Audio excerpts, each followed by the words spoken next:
I've always really respected about you is wanting to get to a win-win. And I think people like to say that, but I've seen it with you, that you really live that. Like, where does that come from?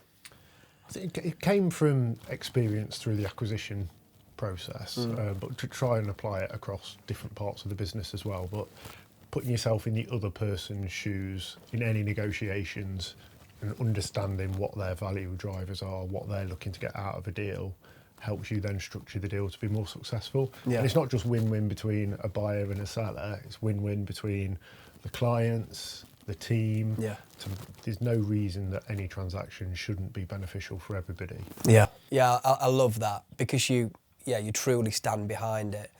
I mean, putting yourself in other people's shoes is like a real key to sales and marketing and stuff as well, isn't it? You know, trying to understand why someone would come and work with you. And everybody's different as well, especially when they're selling their business. Some people are motivated more by money, short-term, long-term. Some it's their legacy, some it's looking after the team, some it's looking after the continuity for the clients. So it's not as simple as just looking at numbers on a piece of paper. It's really understanding what their value drivers are. Yeah. And sometimes we might not be the right fit for that once you've gone through that process. And that's okay. But if we are, then we can change the deal or change the process after a deal completes to make sure that they get the value that they want. Yeah. Because it's important you keep that relationship. The acquisition journey is only 10% complete when you've completed the deal. Yeah. The integration after then, where you're working with whoever you've bought the business from,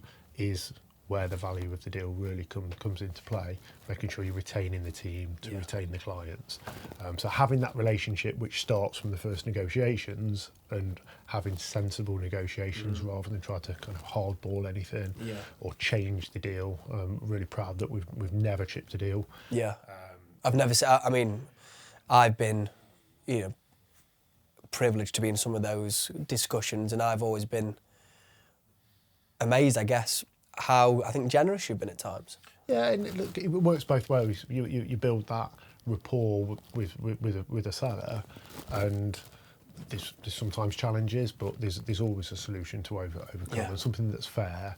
And at the end of the day, you're trying to build something together. You're trying to solve their solution, whether it be their retirement plans, succession issues. So why not work together on a deal? It's not us v them. It's let's sit down, work together, and get a solution that works for everybody. Yeah, which is just so key. I mean, like I said, we're sat in Nuvo today. How long's Nuvo been going? Nuvo's been going just over 21 years now. 21 years. 2004, so yeah. Did you ever foresee having a podcast studio in your offices 21 years ago? Was a podcast studio a thing 21 years ago? I don't think I mean, what was it?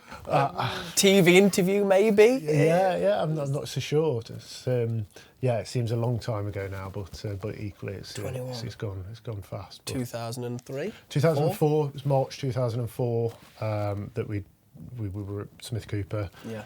Myself and Adam decided to leave and set up on our own. That whole kind of youthful enthusiasm to think we can do better.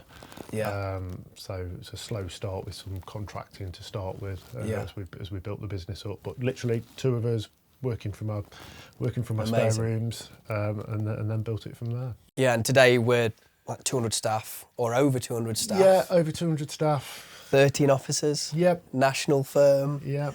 10,000 clients. I mean, I bet you, could you imagine it back then or? No, I'm not going to pretend that I had the vision at that stage. Yeah. I just knew from an early age I wanted to be in business. Yeah. Becoming an accountant was the route to get into business. It wasn't necessarily I wanted to do finance. Just remember, it was actually the first memory of knowing exactly what I wanted to do. I was doing a paper round, so I was about 13, delivering papers, and the Financial Times, the pink paper, and there was an article in it. I used to read it as I was delivering the papers, and poor bloke who would have got that, it was a crumpled by the time he got it. And there was an article that was saying at the time of the FTSE 100 biggest businesses in the UK, over half of the CEOs, which is a non-financial position, were chartered accountants. Wow. And I remember thinking, I need to be a chartered accountant Yeah, then. And yeah. from that day, Yeah. I was like, right, what's the quickest and easiest way to become an accountant, Yeah. to be able to get into business? Yeah. Which is strange because it's kind of gone full circle that It has. I wanted to be in business, so then became an accountant. Yeah. I was an accountant and then kind of moved away from the pure accountancy side back to being a business owner. Yeah. I think that was, I remember, it's a good job I think never went down this route, but I remember thinking the same thing at that time, like, you know, be an accountant, understand the numbers, understand business a bit. And Yeah, and look, there's so much more to business than the numbers. Of course. But every business is there to make money. Yeah. So having that financial background Yeah. then allowed me to understand the finances behind a business, the structure of business, and then you learn everything else around business as you move forward. Yeah, I mean, like 21 years is a long journey, isn't it? It has been a journey, yeah. And it sounds crazy, like sat here, you know, with you still being a young-ish man. Appreciate that. And yeah, I guess along that journey, there's been epiphanies at times.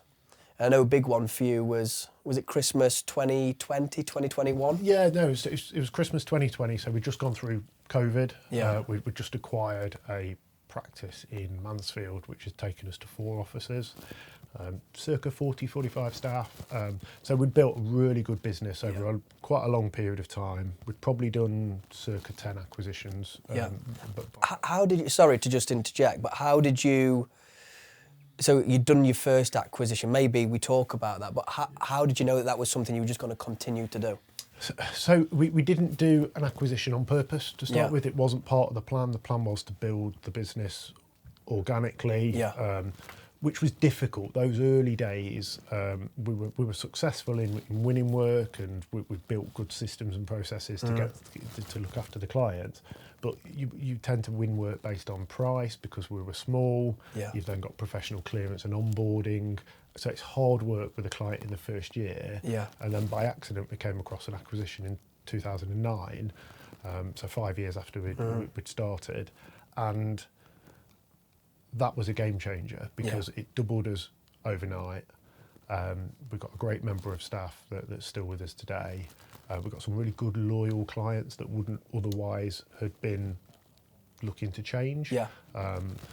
As opposed to the clients that we've been attracting before, who were a bit more transient and a bit more price conscious. Yeah. So it was a real mix with the kind of the old and the new business put together. Yeah. Great relationship with the vendor who we still deal with. Amazing. Deal with now.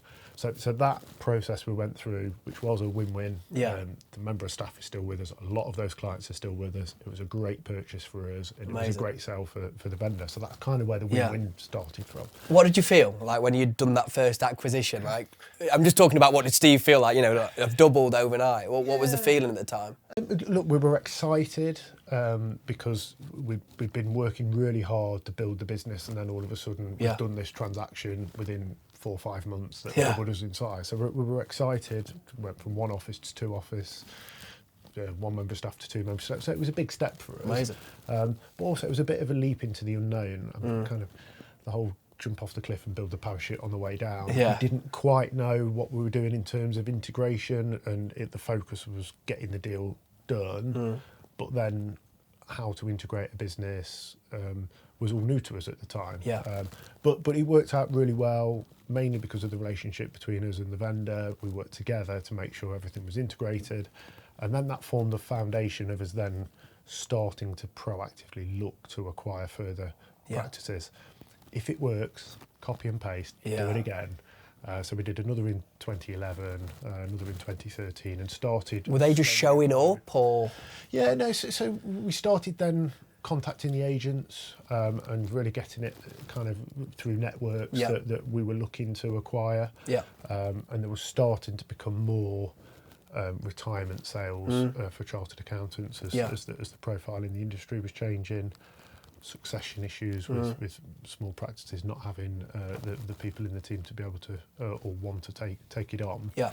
So yeah, we did some proactive searching, and then when we got the second one, we wanted to acquire and consolidate for a while. Yeah. And a couple of years later, Yeah. moved on to do another. So it was quite a slow start in the acquisition, but it meant that we could perfect the way improve the way that we were doing it, especially on the integration side. Because it's only 10% complete on the day that you've bought it, and then the hard work really starts then to make sure you retain the team and retain the client. Yeah, and that whole piece is massive, isn't it? I mean, I was just thinking as you were speaking, and I think a big part of your story as well is, never burning any bridges. Just thinking about, coming from Smith Cooper and all that journey. And yeah, we've kept great relationships with Smith Cooper, great firm that resulted in us acquiring one of their offices. Yeah. So it just shows you don't burn bridges. There was no reason why they were supportive of us. Initially, we were doing some contract work for them. And then we've since acquired the Burton office and more recently the payroll from them. So it works well working together. Some people some people get, I don't know if it's territorial or pride or whatever, but really like, I'll show you, burning bridges. You've never done that, have you? We're trying to do business in the right way. Yeah. Try not to step on people's toes. Try and treat people how you want to be treated. Yeah. Put yourself in other people's shoes. Yeah. It's just there's a right way to do business, and Of I course. think if you do that, typically you get that back in return as well. Where do you think you got that from, though? Where was that inlaid into you as a person? I don't know, just in business, doing the right thing. I don't like falling out with anybody in life, so why would you in business? Yeah. And I think even when there's difficult conversations to be had, which invariably there is, I think if you're open and honest with it, try and put yourself in the other person's shoes and understand from their view that there's always a solution. Yeah. But there's no need for conflict and any issues. You can just resolve everything. Yeah, it's true. And obviously with all the acquisitions came more clients. And I guess why don't we build it like that? We're Nuvo with 4 officers, but you've always been very big on putting the clients first, looking after clients the best they can look after. Your clients are your business, but I take it one step back from that. Especially in 2020, when we'd got to the stage where we were starting to hit a ceiling in terms of how much further we could grow. With the 4 officers, there was 3 partners who were equity, owned the business and managed most of the clients. 45 people. Yeah, and so it was a reasonable business to have to run the business side of things as well as trying to run the client portfolio. And obviously looking after the clients is absolutely key. But the mentality really kind of changed then from, let's look after the team and the team looks after the clients. Yeah. We were going to be more and more reliant on other people within the business. So we've got to focus more on recruiting the right people, retaining the right people, looking after the team, allowing them to grow and giving them the autonomy to do their job. So the focus really shifted towards building and retaining and motivating the team. Is that why you were reading, or have you always been sort of a reader, a learner? Yeah, not particularly a reader. Really? It was more through COVID. Of course. Obviously, it was a different time for a lot of people, and it was in between the Christmas and New Year of 2020 that I purposely went out to source material that would help with the specific problem that was developing, or the challenge that was developing was that we're hitting a ceiling. Then that's when I came across, there was 3 books. One was James Ashford's first book, Selling to Serve, which was really relevant in the way that we engaged with clients and kind of served the clients. So that was really useful, and then developed into the relationship that we've got today with James. Who's now a board member. Now a board member and involved in the business. Isn't it funny though how things happen? Like, again, talking about, did you ever imagine a podcast studio in one of your offices? I can't imagine you were reading James's book thinking maybe one day he'll be on the board. Yeah, no, I didn't have that thought at that point, but it probably wasn't that long after that. Okay, fair enough. Okay. Somebody like this would work really well with our business, but obviously it was partway through his journey with Go Proposal at the time, so it developed a lot later. But then there was the Tim Ferriss 4-hour work week, which was more from a personal point of view, is how to structure myself personally to benefit the business and get that balance right. Yeah. But then the other one that was then absolutely key was Traction by Gino Wickman, which I believe we've got on the Let's shelf. get a grip there. Yeah, there's Traction's traction there, is it behind me? And that just hit the sweet spot for me at the time, that we were hitting the ceiling. Yeah. We were a stereotypical professional services structure in terms of partners look after clients, partners run the business. Yeah. It's all about the partners, and then we had a team beneath us to help support delivering that. Whereas if we were going to continue to grow, especially via acquisition, we needed to move to a more corporate structure. Yeah. We needed to put the team in place to be able to run the business, and a separate team in place to be able to run the clients, so we could do both well. So we spent a lot of time and effort running through that. We had a facilitator, Alice Jordan, who was brilliant to help implement the US model. Start with the structure, make sure we've then got the right people in the right seats. So there were some hard discussions and decisions around making sure we've got those people in, and if they're in the right role. To eventually, probably took 18 months, 2 years to run through that process. Wow. and invest in the team to allow us to then have the capacity to be able to continue to grow. So we kind of paused on the growth for a period of time until we got that in place, because firm believer in you've got to have the foundations in place, especially when you're scaling quickly, to be able to not fall over as you grow. You can't be growing and then backfilling roles, chasing your tail. You've got to be ahead of the game. Yeah, and that's a big philosophy of yours, isn't it? To try and stay a year ahead. Yeah, plan for next year. I often say to the team, look, when we're discussing new roles, might not be essential today, but what's essential for a 20 million business, 30 million business, you've got to be planning for that period ahead.